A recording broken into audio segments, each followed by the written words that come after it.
Hello, my name is Simonize, and welcome to another Simonize Guide video. Today, we're talking about rogue trinket choices. In this video, you'll learn which trinkets to choose in which situations for maximum DPS in Phase 4 and 5 of Burning Crusade Classic. It is not as simple as just picking the two best trinkets and using those all the time. Different situations call for different trinket choices on your rogue. When deciding which trinkets to use, there are two main factors to consider: how long you'll be fighting for, and how much armor your targets have. Activated trinkets like Berserkers Call and Badge of the Swarm Guard favor shorter combat times where their effect can be active for a majority of the fight, whereas passive trinkets like Dragon Spine or Warp Spring Coil favor longer combat times where their effect can trigger multiple times and provide consistent benefit. The armor consideration is specifically for evaluating trinkets like Warp Spring, Badge of the Swarm Guard, and Madness of the Betrayer. Reducing an enemy to close to 0 armor is very good, but they cannot be reduced any further. When you have a lot of passive armor penetration on your armor in Phase 5, you can get to a situation where much of the armor penetration from these trinkets is wasted, which greatly reduces their value. Let's talk first about Badge of the Swarm Guard. This trinket comes from Temple of Ahn'Qiraj, the level 60 raid. It is the top dog best trinket for short combat engagements, even throughout Burning Crusade. Its effect lasts a massive 30 seconds, is activated exactly when you want it to be, so you can reliably stack it with your other cooldowns, and gives a huge 1200 armor penetration. It can even be activated at the same time as other activated trinkets like Berserkers Call or Bloodlust Brooch. For most active trinkets, you cannot overlap them like this, but Badge of the Swarm Guard is special. The downside is that it offers no benefit at all when the effect is not active. Powerful passive trinkets like Dragonspine Trophy pull ahead around 60 seconds of continuous fighting against a single target. If you are able to Blade Flurry on 2 targets with the badge active, you can push that out to around 90 seconds before Dragonspine becomes better. Berserker's Call is similar to Badge in that it provides a powerful active effect with a long cooldown. The active effect of Berserker's Call is much weaker than that of Badge, but short combats still favor Berserker's Call over the powerful passive trinkets. The amount of time for Dragonspine to pull ahead is just a little less. Before Sunwell comes out, Berserker's Call plus Badge of the Swarm Guard is your go-to setup for just about any trash fight when they are able to be used. In Phase 5, that will change to Blackened Naru Sliver plus Badge of the Swarm Guard for short engagements. Now for the Big Daddy boss damage passive trinkets. The top two are Blackened Naru Sliver and Dragonspine Trophy, with Blackened Naru Sliver being the best. These guys are pretty simple. If you've got them, use them for bosses. Nothing else to worry about. Where it gets a little interesting is with the alternatives. We can't all have all the best trinkets, so we've got to work with what we've got. This chart shows single target trinket simulations on a 2-minute fight, so you can get a rough idea how they rank. If it was that simple though, I wouldn't be making a video about this. I've got some details I want to talk about with each of these trinkets. The first is the Shard of Contempt. The main benefit you receive from this trinket is the whopping 44 expertise rating, which is a very valuable stat for rogues.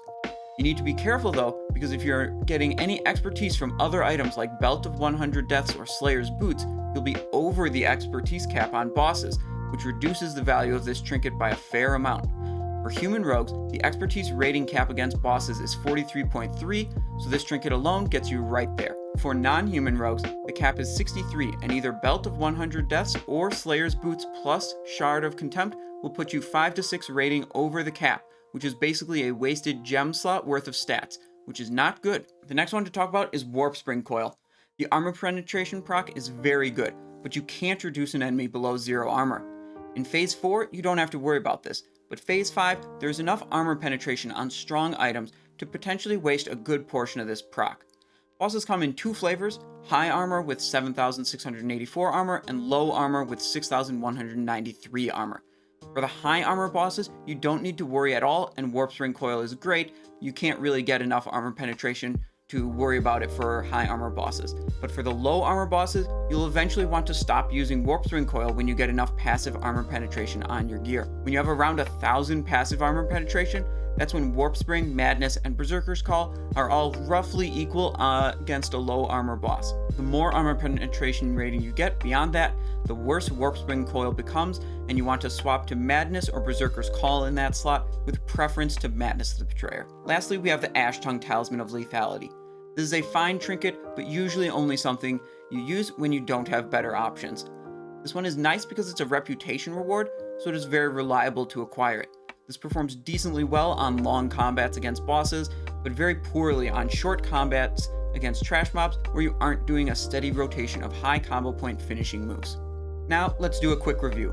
For short combat engagements 60 seconds or less, especially for 2-target Blade Flurry fights, your best setup is Blackened Naru Sliver and Badge of the Swarm Guard, and your next best is Berserkers Call plus Badge of the Swarm Guard. For single target boss fights lasting over a minute, your trinkets in order are Blackened Naru Sliver is better than Dragonspine Trophy, is better than Warp Spring, is better than Shard of Contempt, with the assumption that you aren't wasting any stats from either Warp Spring or Shard of Contempt. You want to move away from using Warp Spring Coil when you have 1000 or more passive armor penetration, but only for the low armor bosses. To finish up, I'll leave you with some charts and detailed comparisons.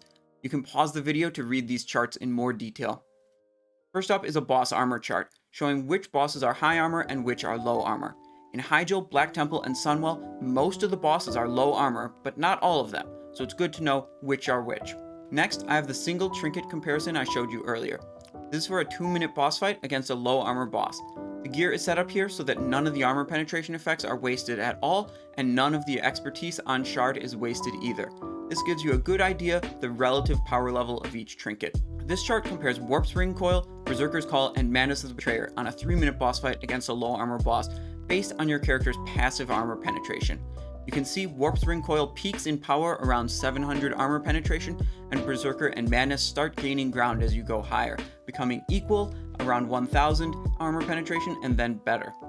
Finally, I have 2 charts showing different trinket combinations for different fight lengths and single target or multi-target. This helps to see really how much better it is to bother swapping trinkets for bosses in trash.